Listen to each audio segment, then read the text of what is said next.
Fala galera, beleza? Aqui quem fala é o Luiz. Sejam bem-vindos para mais um vídeo aqui do canal Futiverso. Hoje num cenário um pouquinho diferente, mas acostume com esse cenário porque ainda vou rolar muitos conteúdos por aqui. Fazer um breve resumo, pessoal, sobre o jogo do Brasil. É nessa fase de grupos, a vitória por 3-0 sobre a Escócia. Um jogo bem controlado da seleção brasileira. E também se aprofundar uns temas um pouco mais profundos, né, dessa Copa do Mundo e sobre a seleção brasileira também. Primeiro a destacar o grande primeiro tempo da seleção. Acho que foi um jogo muito tranquilo, muito controlado, como eu disse. Um grande primeiro tempo do Vinícius Júnior e do Ryan. Eu acho que essa combinação entre os dois funcionou muito bem. Acho que são jogadores que se complementam, né? O Arranhão de muita força física, também muita velocidade. O Vinícius Júnior da velocidade e a finalização, né? Comprovando, né? A tese, na minha opinião, de que o Vinícius Júnior era o principal jogador da Copa do Mundo, né? Da seleção brasileira. Inclusive na entrevista o próprio Neymar afirma isso, né? Que o Vinícius Júnior agora é o cara. Eu acho até importante o Neymar tá lá e passar esse bastão pro Vini, porque querendo ou não, o Neymar não teve isso, né? Na carreira dele, na seleção brasileira, ele sempre foi muito, entre aspas, sozinho, né? Ele foi o único que sobreviveu, digamos assim, entre inúmeras gerações, inúmeros jogadores, né? Passaram Oscar, passaram Felipe Coutinho, ele teve inúmeros companheiros que ele tentou chamar de seu, mas infelizmente não conseguiu. E hoje eu acho que pro Vinícius Júnior é importante ter a figura do Neymar para dar esse suporte para ele, né? Então, é mais do que nunca, ele é o nosso principal jogador e vem fazendo uma grande Copa do Mundo, né? Muita gente vem falando sobre a Copa do Mundo do Haaland, do Mbappé, mas eu acho que o Vini Júnior vem fazendo uma grande Copa do Mundo. Eu acho que essa combinação com o Ryan funcionou muito bem. Eu acho que o Ryan trouxe a força física, trouxe a velocidade, trouxe a vitalidade que a seleção precisava, principalmente do lado direito, que na minha opinião vinha sendo muito ruim, porque o Rafinha vinha fazendo uma Copa do Mundo muito ruim. Né? A gente sabe das questões pessoais do Rafinha, tudo que vem acontecendo na vida dele agora, né? Então é até normal a gente entender o porquê ele vinha fazendo uma Copa do Mundo tão ruim. Mas, enfim, acho que é bom também ele sair um pouco agora a respirar, sair um pouco desse holofote. Agora que se machucou, teve uma lesão, e eu acho que a importância da entrada do Ryan nesse time foi muito boa para a seleção, tá? Destacar também o grande jogo do Bruno Guimarães. Acho que o Bruno Guimarães fez um grande jogo, tecnicamente, taticamente falando. É o cara do meio campo da seleção. Eu esperava muito do Casemiro nessa Copa do Mundo, que ainda não aconteceu. E, sou sincero, não esperava uma Copa do Mundo tão boa do Bruno Guimarães. Não acompanho muito o Newcastle, vou ser bem sincero. Mas ele vem fazendo uma grande Copa do Mundo, vem provando isso jogo a jogo. E é o líder do Brasil em assistências na Copa, né? É o cara que vem comandando o meio campo. No meio campo, na formação do Ancelotti, onde jogavam, né, entre aspas, dois jogadores no meio. É importante ele fazer essa Copa do Mundo para dar confiança para ele, para dar confiança para o time, para o Ancelotti também, né? Então eu acho importante essa Copa do Mundo do Bruno Guimarães. Eu acho que é uma Copa do Mundo para transformar ele ou mostrar para o Brasil o craque mundial que ele sempre foi, né? Que ele é, como ele atua na Premier League. Até para mim mesmo foi uma grande surpresa ver o futebol do Bruno Guimarães assim, eu que não acompanhava muito de perto, principalmente o Newcastle especificamente. Então é muito importante para o Bruno Guimarães ter essa Copa para mostrar para o povo brasileiro o que ele pode fazer e a qualidade técnica do jogo dele, né? Também destacar as questões táticas, né, da seleção. Acho que esse 4-2-4 aí, ele realmente caiu por terra. Eu acho que em tese era o que o Ancelotti queria fazer, só que os jogos, o campo fala, né, rapaziada? O campo fala e eu acho que o campo falou para ele que esse 4-2-4 não ia funcionar, né? O Paquetá jogou muito mais como meio campo, dando um suporte e apoio na saída de jogo nesse jogo contra a Escócia. Também um pouco contra o jogo contra o Haiti também. No jogo contra o Haiti, pessoal, jogo primeiro tempo amassamos, segunda etapa o Brasil largou, né? Dormiu, literalmente. Então não foi um grande jogo. Então acho que esse jogo era um bom teste para essa formação do 4-2-4 e também o 4-3-3 que o Ancelotti está querendo agora afirmar. Então por muitas vezes ele quis jogar num 3-4-3, digamos assim, ou às vezes até um 3-3-4, né?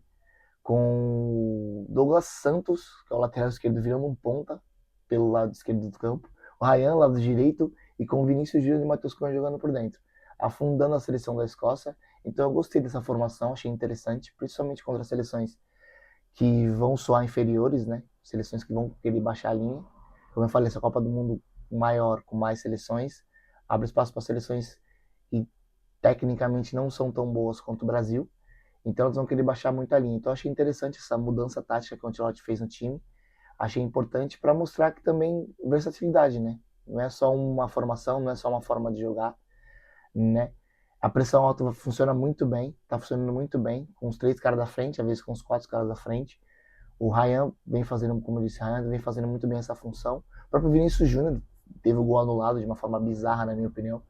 Né? Um lance completamente normal de jogo. A gente teve o jogo agora do Equador contra a Alemanha, onde o jogador da Alemanha deu um chute na cara do jogador do Equador. O juiz deu o gol e vida que segue. Então, na minha opinião, um gol completamente bizarro lá pela seleção, que inclusive colocaria o Vinícius Júnior na artilharia da Copa do Mundo, né? Junto com o Messi. Mas enfim, coisas do futebol, vamos ficar de olho por aí. E também o retorno do Neymar, né?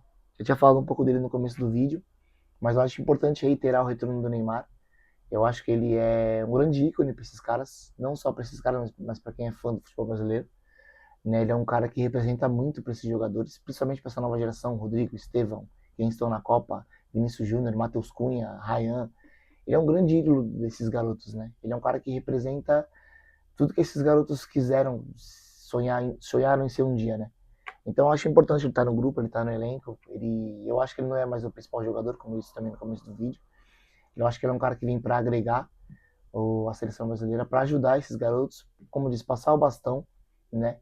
Mas também ser um alicerce de responsabilidade, né? A gente sabe que o Neymar vai passar a 4ª Copa do Mundo, então ele vem para essa Copa para ser um alicerce para esses garotos, né? Para dar um suporte, para dar uma base para esses caras não sentir tanta pressão, né? Não sentir tanta responsabilidade, né? E isso me leva ao nosso último tópico do vídeo de hoje, que eu acho que o verdadeiro teste dessa seleção ainda está por vir. Eu acho que foi uma boa fase de grupos, por mais que o primeiro jogo tenha sido horroroso, terrível, na minha opinião. O Brasil conseguiu passar em primeiro, conseguiu fazer o saldo, conseguiu o seu primeiro objetivo, mas como eu disse, fazendo um levantamento das últimas Copas do Mundo do Brasil, de 2010 para cá, vou colocar 2006, eu não vou colocar tanto, porque eu acho que foi muito oba-oba e ali a seleção realmente brasileira largou.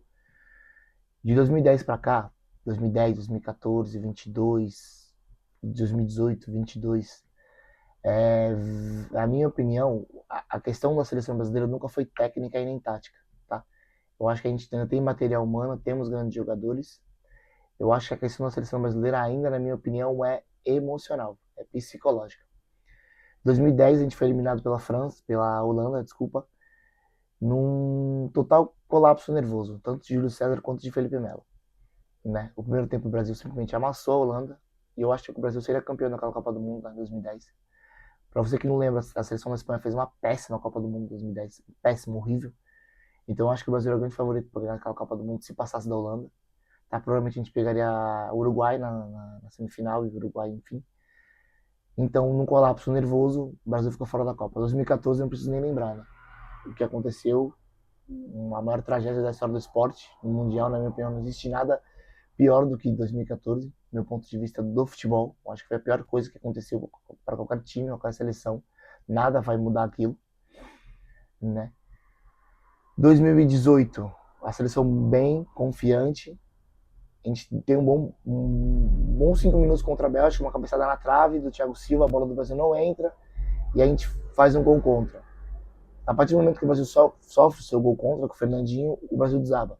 Tomamos o segundo gol, segundo tempo, fazemos o grande segundo tempo, tentamos recuperar, mas não conseguimos. A seleção, como eu falei, no primeiro tempo colapsa de uma maneira emocional, desaba e fica fora da Copa. 2022, na minha opinião, uma das mais graves, tirando 2014, obviamente.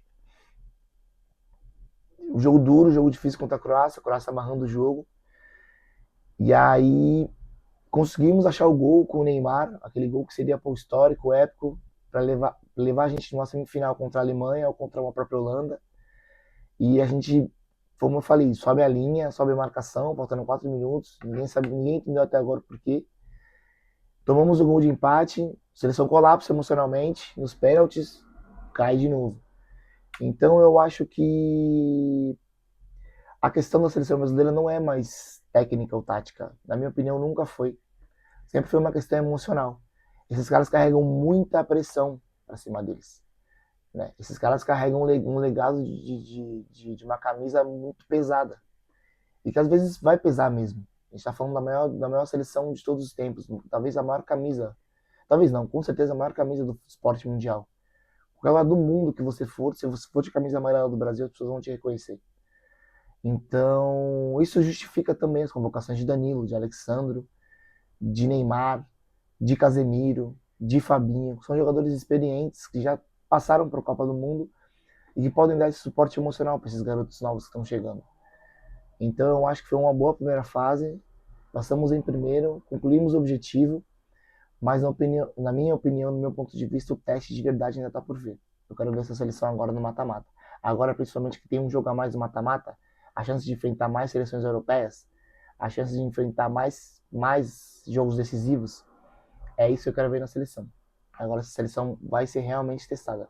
E aí agora a gente tem que ver o que vai acontecer. Torço para que dê certo. O Ancelotti é um treinador experiente, como eu falei, convocou jogadores experientes para ajudar. Então eu espero que dê certo. Tá bom? Vou torcer muito para a seleção, vamos torcer juntos. Eu acho que é uma Copa do Mundo que sim pode dar certo, sim, podemos ser campeões. E basta ter confiança, basta acreditar, basta ter um emocional muito forte, porque a Copa do Mundo, como eu falei, é emocional, é questão psicológica. Então a gente tem tudo isso, eu acho que a gente pode chegar longe, tá bom? Rapaziada, deixa o like, gostou do vídeo? Se inscreve no canal. Estou preparando uns conteúdos novos aqui pra gente, os conteúdos mais voltados para entretenimento também, né? Não só a questão futebolística, acho legal. Acho que futebol é um entretenimento, querendo ou não. Então estou criando novos conteúdos aqui pro canal. Então, pô, deixa o like, se inscreve no canal, dá essa força, me ajuda aí, tá bom? Rapaziada, muito obrigado pelo acesso e até o próximo vídeo.